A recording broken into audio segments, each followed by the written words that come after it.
Hi everyone, and welcome along to episode 105 of the Hunger for the podcast. I am most pleased today to be joined by a fellow Power Voice Summit speaker, and it was probably about a year ago, maybe 9 months ago, me and Tracey first met through Les Brown's Power Voice program. And wow, what a journey we've both been on since, and we both shared various virtual stages and spoke on the same podcast and had a lot of fun doing that.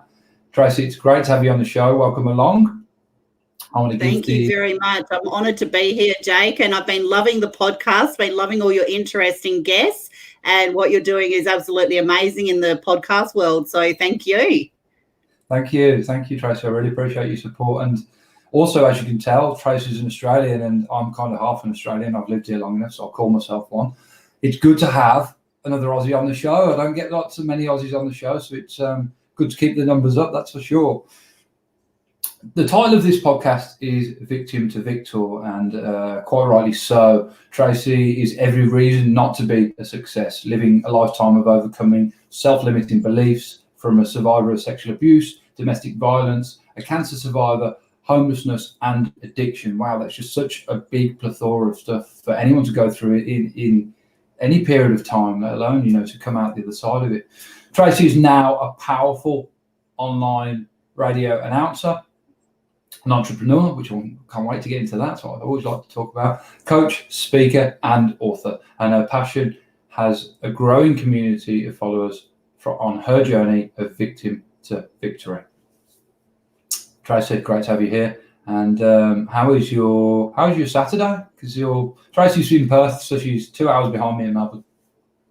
I'm in Perth, Jake, so it's been wet and rain and cold, and my dog doesn't like thunderstorms, so my dog's been shaking kind of at my feet all day. But that's the Perth weather for you. It's winter here too, it's winter here too, and we're actually in lockdown, as you probably know. We're a couple of days, 2 days into another lockdown, which is not really a huge surprise. I think it's going to be like this for quite some time until everyone gets that vaccination. But it doesn't make it any more welcome. Definitely. Melbourne's been hit hard by a number of things, and most of Australia, but Australia is still so very lucky to have everything that they've got in place. There's a lot worse places, a lot more worse circumstances, and I think it's really a testimony to the Australian people that we've all just done what we can do to be as safe as we can. I think so. I agree with that, and I feel very blessed to be in such a place as Australia and be able to call it home. And for the majority of the past kind of few months at least, we've had our freedom. It will come and go for sure, but yeah, still blessed to be. There's a lot worse situations in a lot more parts of the world. So anyway, let's not spend this whole episode talking about COVID, because it's the water cooler chat, right? And we're not into water cooler chats, although we were just kind of talking about offline before. So Tracey, tell the audience, I know you work as a full-time position still in finance and insurance, but I'd love to know a bit more about what you do on the entrepreneurial side and how that came to be. Well, it happened back in 2016. I was working in the corporate world, and a little bit of a backstory is I got very sick. I went off to the doctor. I was diagnosed with cervical cancer and was scheduled for just about immediate surgery. Had the surgery, had major complications after the surgery. And obviously the bank balance goes down, Jake, and you start to worry a little bit, and things are taking longer than you anticipated, and we don't plan for this. We wait for this diagnosis or prognosis before we actually make changes to our lives. And I thought we were rolling along pretty okay, like, most Aussies do, getting through, going to work, coming home, having, friendships and outings on the weekends. 2016. I remember the diagnosis. I remember driving home from the hospital, pulling up in my driveway and just going, what the heck am I going to do next? And I had the surgery, major complications. I'm laying in bed, scrolling through my iPad because I couldn't walk. I couldn't go anywhere. Our bank balance is going down. We're stressed out. We're not knowing, do we sell the house? How long is this going to take? Like, we're going into the unknown, and we didn't plan for the unknown like most people. And I came across this product, and I just wanted to make myself feel nice. And I contacted the lady. She dropped it off, and I loved it. And I'm a natural sharer. I'm just like, if I like something, like, I'm telling everybody, like, I'm on the phone and I'm just telling everybody I fell in love with this product. And it was network marketing, and I fell in love with it. And just through natural sharing, I become very successful very quickly. I built a team and things like that. But the thing is, Jake, and hopefully a lot of your audience will relate with this, there's always some relatable skill that you've learned at some stage of your life that actually shifts you to a next level. And that for me was actually entrepreneurship, running my own businesses, and that business mindset. Because previously I had owned and ran a series of beauty salons many, many, many years before I returned back to the corporate world. And they're skills and transferable skills that you never, ever forget. They change, they update with technology. But the basic belly-to-belly sharing and the basic natural salesman in me thought, oh, I can actually make some extra money from home. And how many times do we hear that, Jake? Would you like to earn extra money from home? You go, scam, it's not real, and they're going to rip me off. And it literally kept our lights on and put food in our fridge. It wasn't millions. It wasn't going out buying a Ferrari. It literally filled the gap that we were missing so that we could actually keep our house and buy food and keep the lights on. And that's how I actually stepped into, like, completely into entrepreneurship, because I thought, if I can do that at that level, what else is possible? And when you open up your mind to what else is possible, as you know, Jake, when you open up your mind to what else is possible, everything is possible. And when you start believing in yourself, now I really stepped into it, and then I put it aside to go back to work, to my 9 to 5, to my job. And that's okay, because that's how we're conditioned. That's how we grow up. That's the social expectation of us. And it's reliable and it's security and all of that. But there was still that little fire in my belly. I thought I was worth more than an hourly rate. I thought that I was meant to do more, was meant to be more, was meant to actually make a change in the world. And while I'm building somebody else's dream, why not build my own? So I was working during the day, coming home, working at night, working on the weekends, work on my own dreams. Because that transitional period when you're an entrepreneur, and I'm sure that your audience relate with this, is very transitional. For some people, it's a year. Some people, it's 6 months. Some people, it's 5 years. But even if you work on your own dream after your day job, does it matter if it takes 5 years? Because what's the alternative? If you don't work on it for 5 years, you're still in the same job or still working 9 to 5. Whereas you could still be working on your dream. If it takes 5 years, it takes 5 years. But you're still going to get there, because the compound effect, the amount of little steps that we do daily, will amount to big things. You're going to see a shift in things. So that's what I started doing.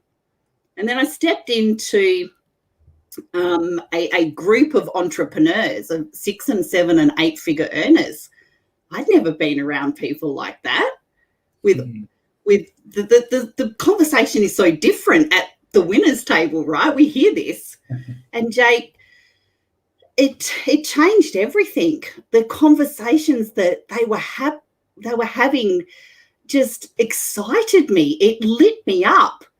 And I'd be listening for ages and doing trainings and learning and actioning. And there was another new world of entrepreneurship, not just network marketing, a whole range of entrepreneurship, all different industries, all different ages, all different cultures, all different sexes. and everybody embraced each other. It's the entrepreneurship culture and community is something that where people genuinely want to see you win. They genuinely want to be able to give you a hand up and link arms with you.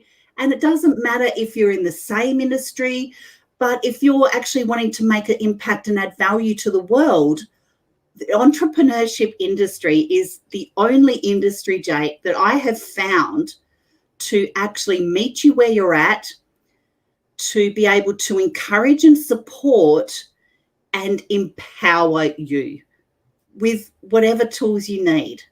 Yeah. Then we've seen the introduction of all these social media channels, etc. But these were conversations that literally changed my life just only a few years ago. Then I got the opportunity to be on a reality show in the US in 2019. It's actually our 2-year anniversary. And I flew all the way from little old Perth, WA to Florida for a reality show with Ray Higdon and Jessica Higdon.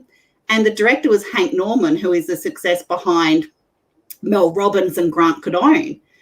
And I thought it was kind of like a little kind of online, reality show, Yeah. No, it was pretty huge. So that was a huge surprise. I'm like, oh my God, there's like a crew and there's like, they've hired a house and a mansion and,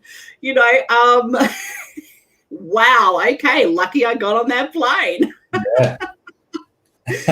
So as you can imagine, Jake, it's I'm now surrounded with there was about 40 of us, 39 other strangers from all over the world, and I'm competing in a reality show with other entrepreneurs in just a short amount of time because I'd done the work to get there, and I didn't realize how small I'd been playing. I actually realized that I wasn't open and I wasn't coachable up until that point. I thought I was doing all the right things. And it was a real stab in the ego to realize that what I'd been doing was okay, but it could just be so much more okay.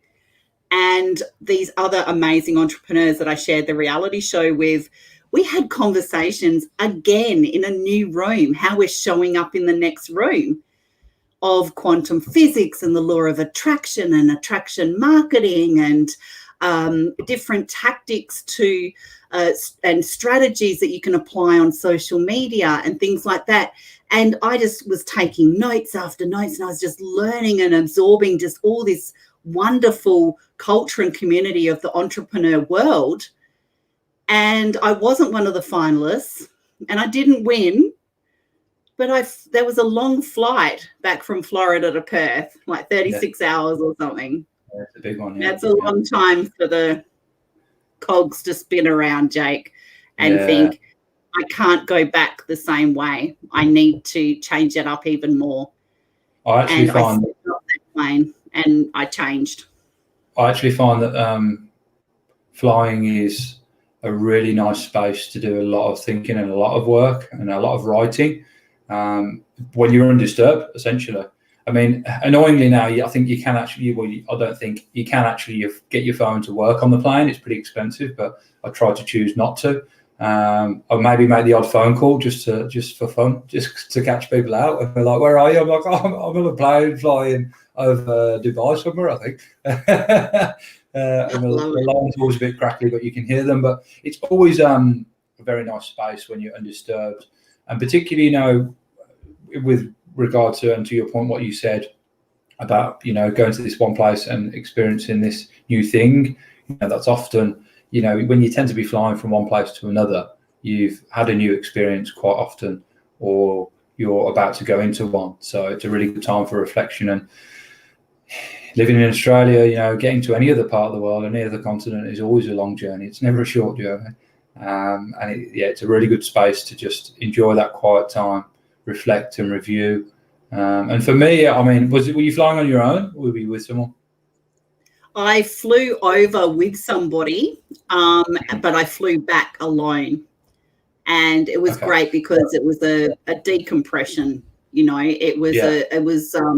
glad you touched on it. It's just such a time to sit there and just sit in your own space with your thoughts and to process.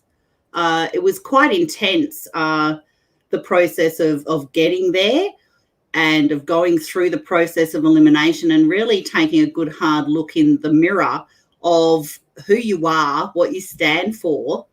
And the funny thing about and it changed everything. And the funny thing about the reality show was everyone had a story and they were telling their story across the table with cameras on them. And there were stories of rape and sex trafficking and single parenthood and a cancer survivor. And oh my God, there was just so many amazing stories. And at that time, I hadn't told my story. I didn't tell it to anybody. I kept my life and my story to myself and just big girl pants on and got on with it, Jake. And when I heard all these people's stories, I thought it's time to tell my story. And I remember sitting there vulnerable AF one night, and I just pressed play and just told my story. And I had so many people message me, and like literally hundreds. A week later, I was interviewed by Jessica Higdon, and she is a mega superstar. She's on stages all over the world. And I had quite a lot of views, thousands and thousands and thousands of views. And I got hundreds and hundreds and hundreds of messages because I realized that telling your story not only builds on that know, like, and trust factor, but it was relatable. I was real. I was actually authentic, and it felt so freaking good to be authentic and just be myself and have this weight lifted off my shoulder for telling my story. And I've hit every branch on the tree coming down, Jake, sexual abuse, addiction, homelessness, domestic violence, cancer survivor. I'm every reason, as you said at the beginning of your podcast, to not be a success. Absolutely. And all these things in our lives lead to something else. So when I finally told my story and I got all these messages of, I'm going to change this, or what do you recommend for this? Or I heard your story and it brought me to tears and now I want to make changes to my life. Where do I go next? I thought, I've been given this. It was very overwhelming and I wasn't used to that. And I was now responsible with this information. What do I do with it? Because I've got all this information, I need to do something with it. And born from that was my Victim to Victory podcast. And then I keep hearing people's stories. Okay, what do we need to do with that now? So then we started fundraising and giving back to the community. But what actually led me again to next level, and over the last few years, when you sit back in hindsight, you can see yourself next leveling, was all along, all we have to do to be authentic, to be relatable, to connect, especially online, especially since 2020, is simply just tell our story. Because we don't have to memorize it. We already know what it is. And when you tell your story in different chunks, in different situations, you're going to connect on a level that is so much more empowering and true and real, that you can build on that. And you can also leverage it for your online business as an entrepreneur. Yes. And it doesn't matter where you come from or how victimized or traumatized you are. You have to wear your story like a superhero cape and not an anchor. Because when you actually embrace your story and accept it, that it is an actual gift, no matter what you've been through, no matter how bad it is or what the obstacles are, when you truly embrace it, that is where it all starts to happen. That is where the magic is. And I get goosebumps even saying that. So now I'm a brand storytelling strategist. I help people write their signature stories to get booked on podcasts and virtual stages. But most of all, I see people light up when they think, I don't have a story. I haven't done anything extraordinary. I haven't even been out of my city. Everyone has always got a story. Some have to dig a little bit deeper. Yeah, you're right. You're absolutely right. Everyone has got a story. And of course, look, some people's stories are longer than others. Some people's are more in depth, and people will often, forget what you said, forget what you did. But one thing people never forget is how you made them feel. And a great way to remember, a great way of pulling back from that, really, storytelling is something, when we sat on the mat at school, we told stories, and then before you start creating your own stories. And a lot of them, when you're quite little, actually aren't true, but you're creating these stories to try and sound interesting and be of better notoriety and be a bit more popular, aren't you, I think, as a child. And that even spills over into your teenage years often as well. We never forget a good story. And in sharing your own, some are big, some are small, people will never forget how that story, when they hear it, makes them feel. And you just don't know that by sharing it, how relatable it might be to someone else, and how, in fact, that they may have indeed gone through a similar thing to you, whether it be, and I'm not saying it always has to be a bad thing. Sometimes it can be a really good thing. Not everyone wears their heart on their sleeve and is confident enough, or even just wants to be open enough to share and tell their story, and that's fine. But I think sometimes, and much like you did, Tracy, when you press that play button and you told your story to the world, you have an awful lot of people come back to you and say, do you know what, I would like to talk to you about that, or do you know what, could you give me a bit of advice on how you handled that? It really spurs things on. And actually, I found, to be honest, I've been going through a bit of a tough time in the past few months, and I started sharing that online, and you get people back to you and saying, look, love to connect with you, love to talk about this. And so much so that I did a mental health awareness. It's Mental Health Awareness Month in the UK at the moment, and it was Mental Health Awareness Week there a couple of weeks ago, and I did a mental health awareness special, and there's another one coming up next weekend. So it's amazing how one story that you've held back for so long sometimes can become another and lead to another, and then it helps people tell their story as well. And there's a great feeling in that authenticness, which is something I really always try and bring to this podcast. I think it's really important in a sea of content online that's just getting more and more all the time, to be not only your authentic self, but to show up as your authentic self. And I always try and bring authentic guests like yourself on. Try and do my best with that and have authentic conversations. And I think people value that and they see that. And like I say, it spurs other people on to do the same. And in essence of being responsible and accountable as the kind of host of and owner of this podcast, I feel that it's my duty to do that and make sure I keep it authentic and as real as possible.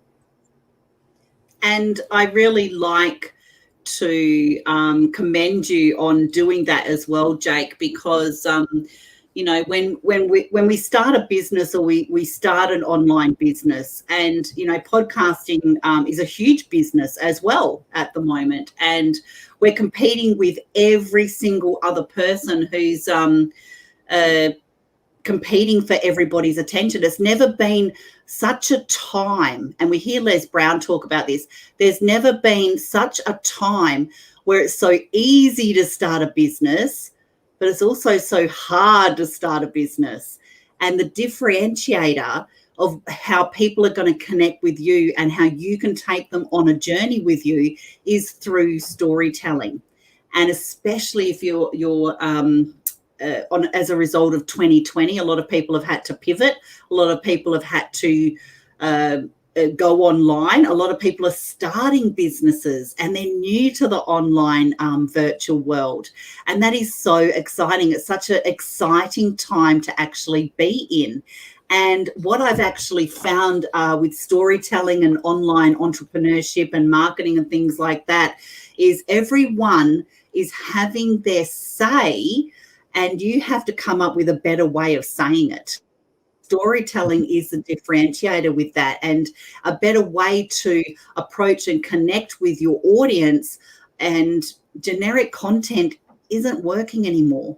So there's all these people out there saying you just need this app, or you just need this TikTok hack or whatever, and it's only going to get worse. And those things are necessary and an element, but the amount of shifts that I've seen in the entrepreneurship world of people who've never told their story before, and the amount of authentic connections and networking that it actually brings to them, and it attracts their ideal clients as well.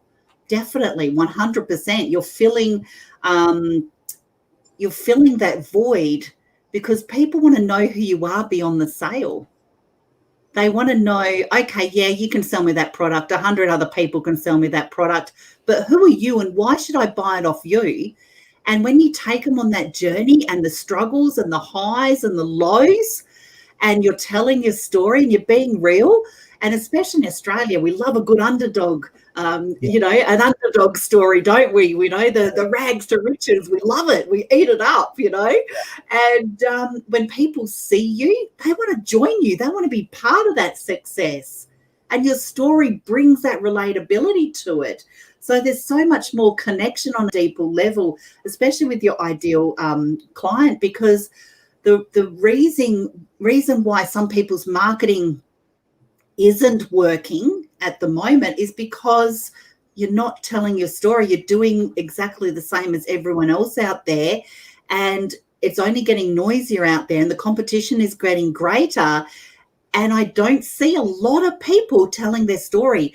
The big brands do, the Nikes and Coca-Cola and things like that. And you think of Coca-Cola, what do you see? You don't see them saying, buy my drink. You see people on the beach kicking the ball around in the sunshine with their bathers on, and, you know, that they're thirsty, and, oh, now they're refreshed. They're solving a problem. It's no secret. About drink. No, it's not. It's not about the product, and that's, you know, that's no secret now across branding and marketing at all.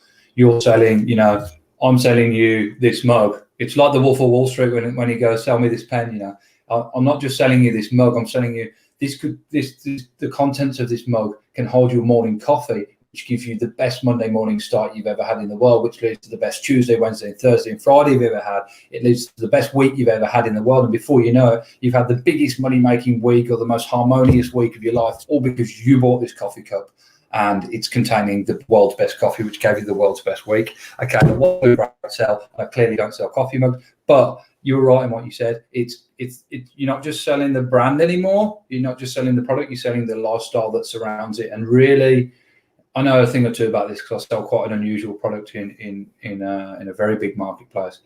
You're selling almost the feelings and emotions to people of what they can get from purchasing this product from you. And I think we see that play out a lot with fast moving goods, you know, like drinks, and particularly a lot of gym products, a lot of health and fitness products.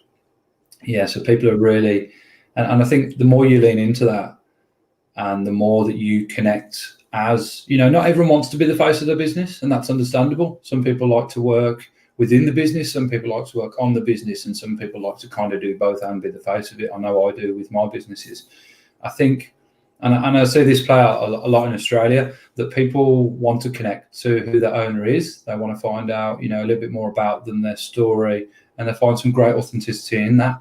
And it can often mean actually that they favour you over the competition when they can attach a face to it and go, okay, yeah, look, here's Jake, is this English guy who's come over to Australia and giving it a go and giving it a red hot crack, as they would say here in Australia. And you know, they can kind of relate to that. And on many levels, while people can relate to that, it kind of links back into storytelling, I suppose, a bit as well. You know, people could identify with that perhaps they came over from another country and gave it a go as well. Or maybe they're just, you know, and it doesn't always work. You know, it can, for the same reasons it works are the same reasons it might not work at the same time. And I think, no, there's no shying away in that. People might see you and go, oh, that accent rubs you up the wrong way because in 2008, I had an argument with this English guy, and he looked a bit like him. In fact, it might have even been him. And I'm going to go with the other brand. It can work against you as well as it can work for you. And I think I was actually watching something from Gary Vee earlier today. Someone I always follow as a mentor, and just a great business mind. And he was like, try things that you know aren't going to work, just to see how it feels and how you sit with it. And then, so of course, you can build up the knowledge to do the adverse and try, things. And I think sometimes you can go down marketing routes and try things that you're surprised that they don't work, or that they're not going to work, but you lean into them with full courage and faith, and you just learn the lessons and don't get too distracted or affected by them. Definitely. And I've actually seen it in quite a lot of small and large businesses, because if you've got a service-based company, and what one of our clients done is go out and interview and take videos of the customers that he installed. He installed these products on their house. I won't say what it is. He installed these products on their house, and he went out and used a video recorder and interviewed them and said, what has it done for you? Has it saved you money? Has it enhanced the appearance of your house? And he actually uses his customers' videos as testimonials, stories, and his employees as well. He just hired an apprentice, videoed him, and taking, like, everybody who's watching along on the journey with the apprentice now. He's just got his first car, and, they've helped him do that and things like that. So people are watching how his business is growing. They're watching how he actually delivers customer service, and how he backs it up with a customer satisfaction guarantee, who he's employing, and what they're doing to better their lives as well, because the apprentice used to be a street kid and he was into drugs, and now he's got a job, and, things like that. And people love that. They want to be part of that, because it comes down to our core values. It's like, yes, those values match my values, and your story is a little bit relatable, maybe not to me, but maybe my wife or my sister or my husband or whatever went through that. So I can relate. I've got kind of that relatability, and they want to be part of that journey. They want to see what you do next, and sometimes that's where people who tell their stories and take people on a journey, they either drop off with inconsistency, or they don't know where to go from there. And that's where sometimes people get a little bit stuck as well. So storytelling just goes so much more past advertising or marketing, and it really, really builds on that know, that like, that trust factor that we keep hearing all the time, but we don't really give it much deep thought. And those three words, know, like, and trust, they're going to be around for a long time, and they are going to be the differentiator in whether you're going to have a successful online business and actually stand out, or whether you're just going to be, a little bit of content and value driven, but not really be able to scale that business. And when you've got an online business, you want to be able to scale it, and using your story as leverage, you can actually scale your business like that. And humans care more about the entire experience. They want the whole experience. They want you crying. They want you high-fiving. They want to be part of that. And that, a lot of the marketing companies are missing that people are human, and you need to actually start going back to basics, because we've been telling stories for centuries, and there's a reason why. We don't put our kids to bed and not read them a story, to fulfill their imagination or change their emotions, and you led in with that when you said at school you're sitting there and you lead with a story. And it is just so unique to us, and there is a craft to telling your story, or what part of your story they should tell as well. So sometimes not telling all of your story, but just the right part of your story to get that client over the line, or to network, or to make a connection that you wouldn't normally network or connect with. but you can do through the relatability of your story, because it is so much more competitive out there. And that is the difference. Yeah. And I think, you know, attention is the new currency. You know, that's everyone's online, everyone's eyes are online, whether they like it or not, they still find themselves on there. They still find themselves researching and purchasing on there, particularly now more than ever, because it's been the only option for a lot of people and still is for a lot of places. I think the way to get that attention is with content, of course, and the content has to be good, it has to be consistent, it has to be authentic. And tying that into storytelling from a business perspective, and just like the gentleman that you talked about that was installing products on roofs, and what he's been doing really well is what you should be doing is documenting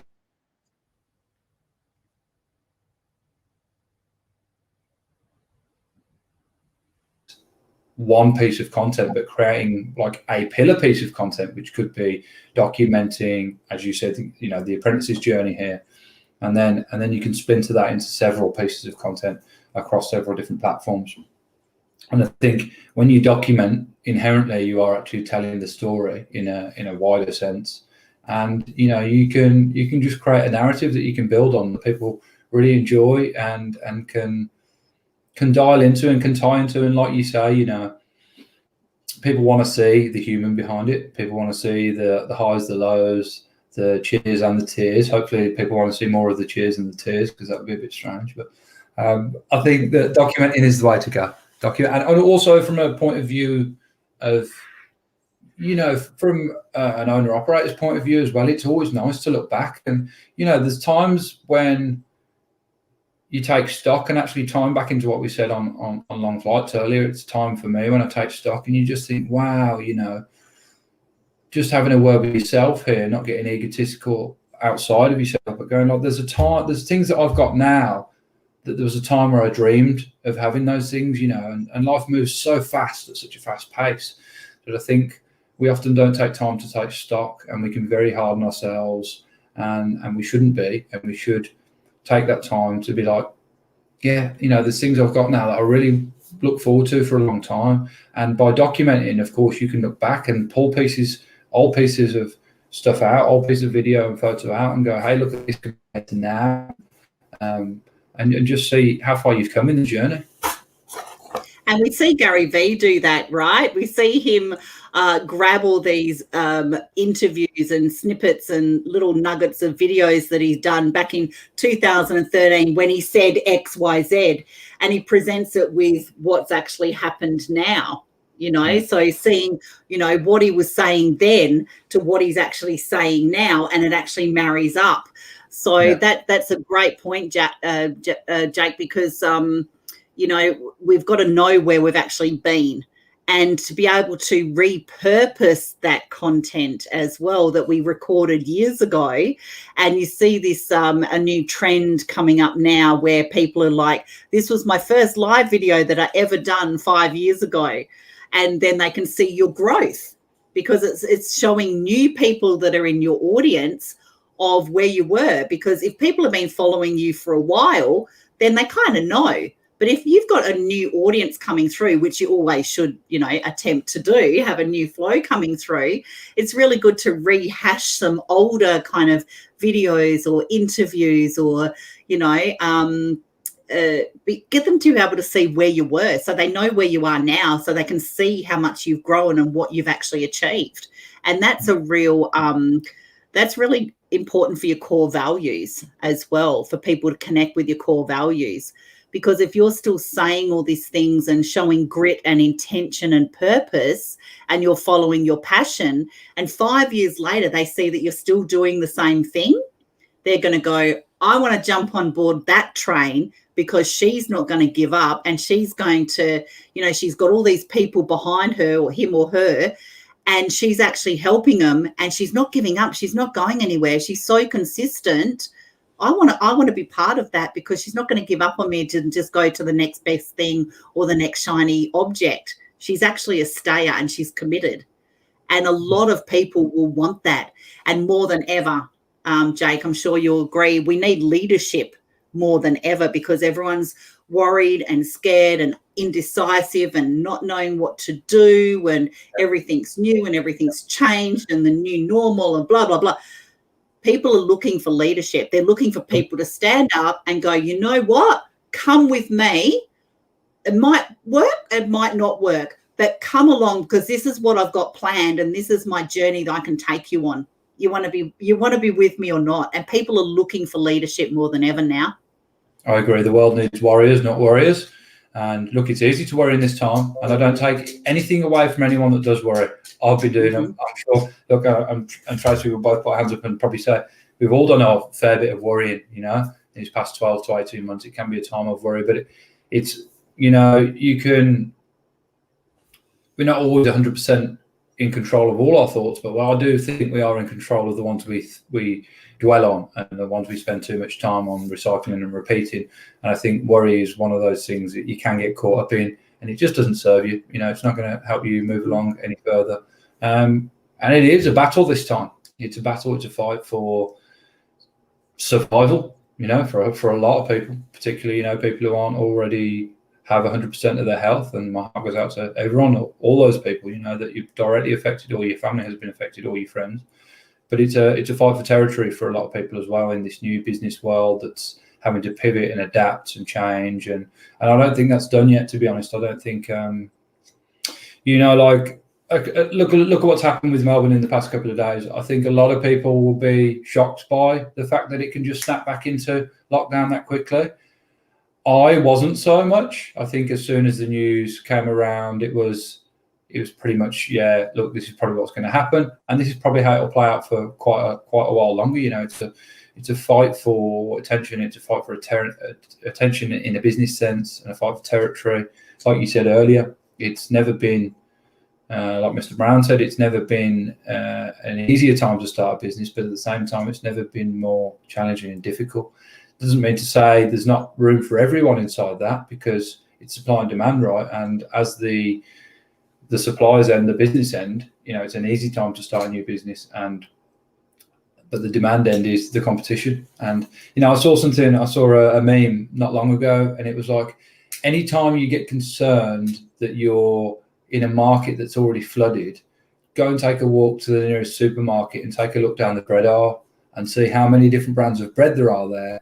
And some of them are all like 10, 15, 20 years old, and they're all still selling. You know, the space, the pie is big enough for everyone.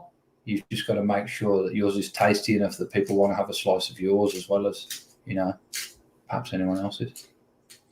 Definitely 100%. And my heart goes out to all of those that have, you know, really suffered as well, Jake, you know.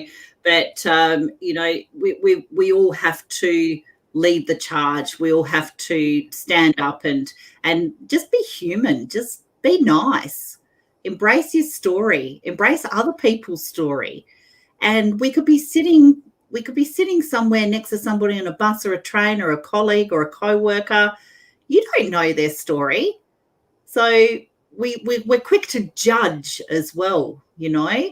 And I think that giving back to your community, really embracing people's stories and really listening to what they've got to say, because everyone does things for a reason. We don't have to always tell it, but your story just might be the key to unlock someone else's success.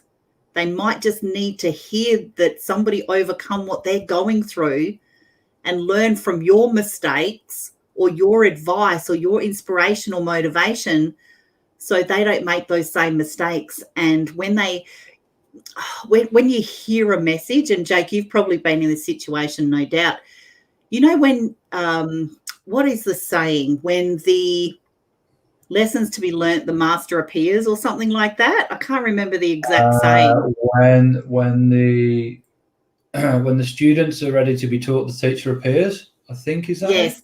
Yeah. Yes, that's it. We've all been in that situation where there's a lesson to be learnt, but we don't know what it is. And then all of a sudden we hear words or we hear somebody say something, and it changes everything. It changes absolutely everything. And when it changes, you don't know that it changes. As years down the track, you look back and think that's the moment that everything changed, and you don't know it in that moment.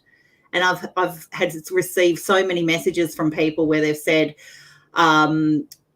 this person said this, that person on an interview said that, you've said this, I seen a post about XYZ. Someone else's story will always, always guaranteed be the key to unlock somebody else's success, to leave a domestic violence situation, or to, not go to that school, to actually embrace what they want to do, not what their parents want them to do, to take a risk, to step outside their comfort zone, to follow their passion, maybe, grab your dog and do up a van and live the van life instead of, going to nursing school like your parents wanted you to, because everyone's story is just so unique.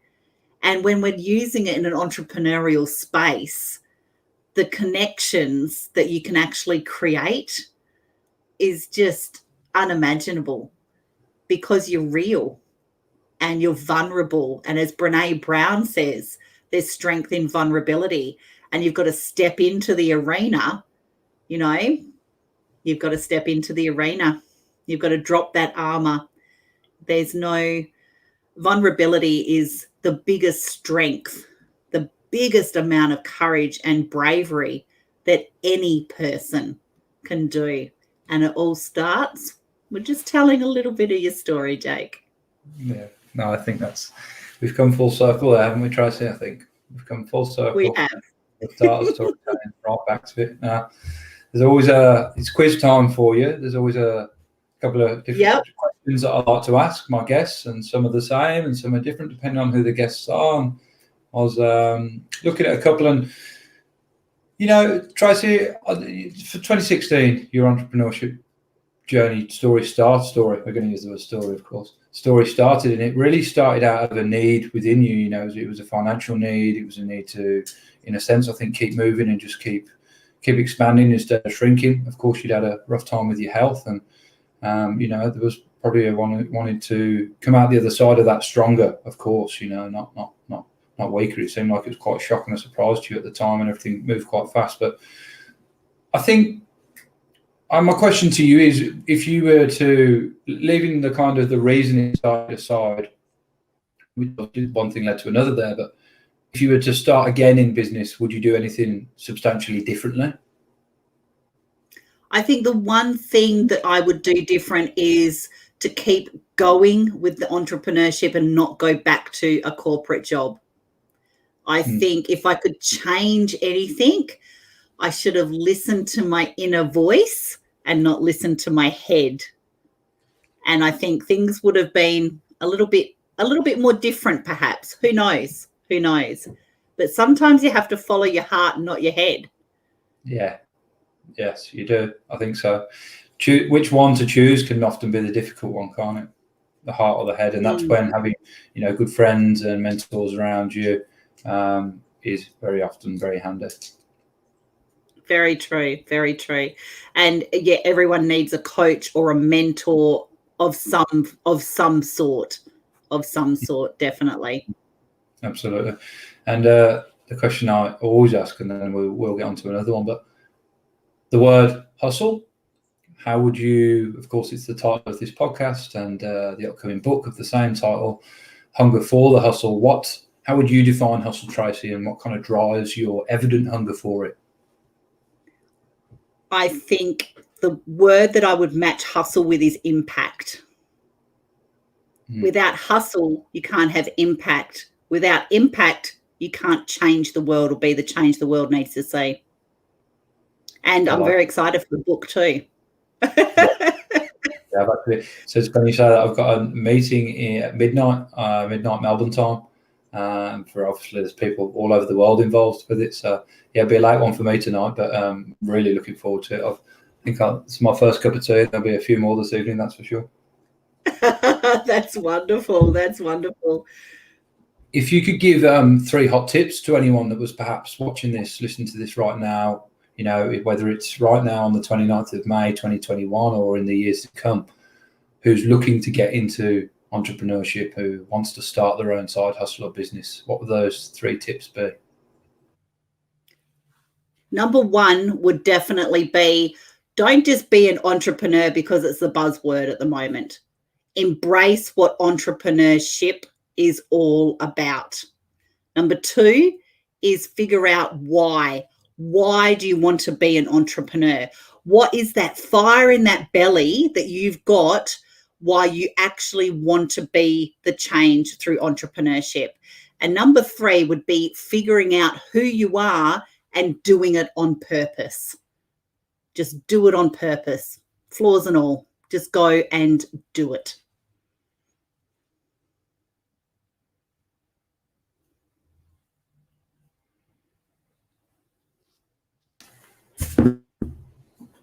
We're back. Not sure what happened there. Sorry about that, folks. I think it's so many a bit of a Wi-Fi lag there. Yeah, because everyone's locked in the house, so everyone's smashing the internet.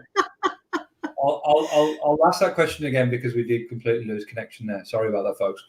If you were to start again, actually, it'd probably give you a little bit of time to think about the answer, Tracy. So it probably worked out well for you.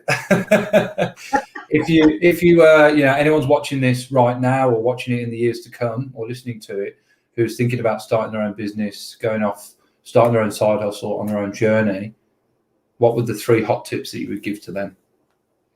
Number 1 would be, don't just be an entrepreneur because it's a new buzzword. Actually embrace what entrepreneurship is all about. It is not a get-rich-quick scheme. There is a lot of personal and self-development. So really embrace what entrepreneurship actually entails. Number 2 would be taking action, like really genuinely take action and know why you're taking action. Because if you don't have a purpose or a passion and you just want to line your pockets, that ain't going to work out too well. You've got to have a bigger purpose to be an entrepreneur, because it's not just about you, okay? It's about help people get what they want, and then you get what you want.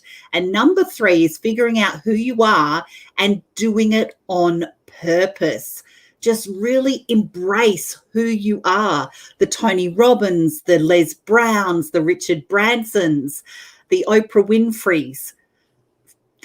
We know what their story is. Embrace it. Figure out who you are and do it on purpose. And that is part of the entrepreneurship journey. And that's not going to happen overnight because it's hard.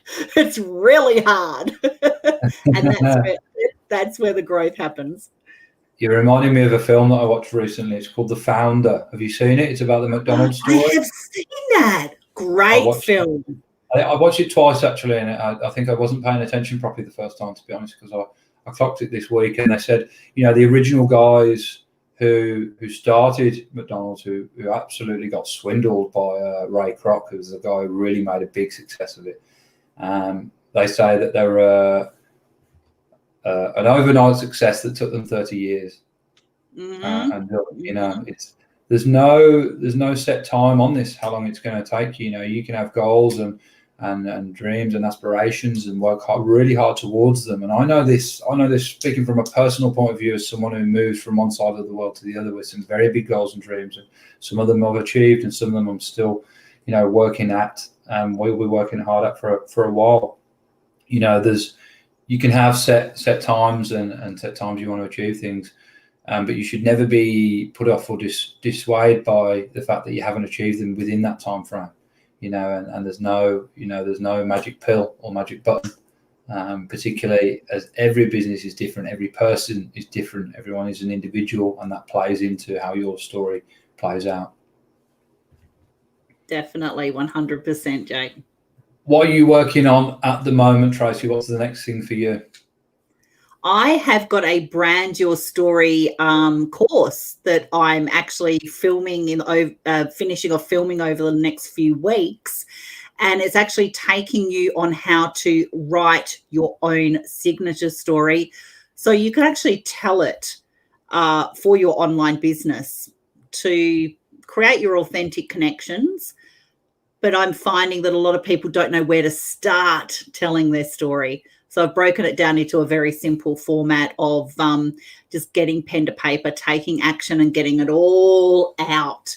And then we actually go through and rummage through what the story is that you need to tell. It's very exciting, very, very exciting. I love it. I love it. I look forward to seeing that. Where can people find out about that? Will it have its own website when it's out, or head to your website? Yes, they can head to my website, www.tracyleecook, TraceYLEECOOK.com. It is under construction to accommodate all of the Brand Your Story Academy courses and Signature Story courses at the moment. And you can find me on Facebook under Tracey Cook. Easy. I've put the website in the comments there, and they'll be in the show notes too for everyone. Tracey, how are you going to spend the rest of your Saturday? It always intrigues me to know what people are doing with the weekend. Well, seeing it's really, really rainy and cold outside, and we've actually got our granddaughter staying with us tonight. So we are going to be pulling out the sofa bed. We're going to be making some popcorn, and we're going to be watching a movie, which will probably be a Disney cartoon again, because that's all we kind of seem to watch when we have the grandkids over. Sounds like a great wholesome evening. As long as it's not frozen again. Yeah. Well, it's frozen outside, so it shouldn't be frozen inside. That's it, for sure. Tracey, thanks so much for joining me, and thanks to all of you guys, folks. You know, the show would be nothing without its audience, and I really appreciate all of your support. So wherever you're listening from, whatever platform you are listening on, really appreciate that. Thank you. If you got some value from it, please share it with your friends and family and colleagues. They might get some value too, and you might help someone out there. Stay hungry, stay happy, stay healthy, and keep on hustling, folks.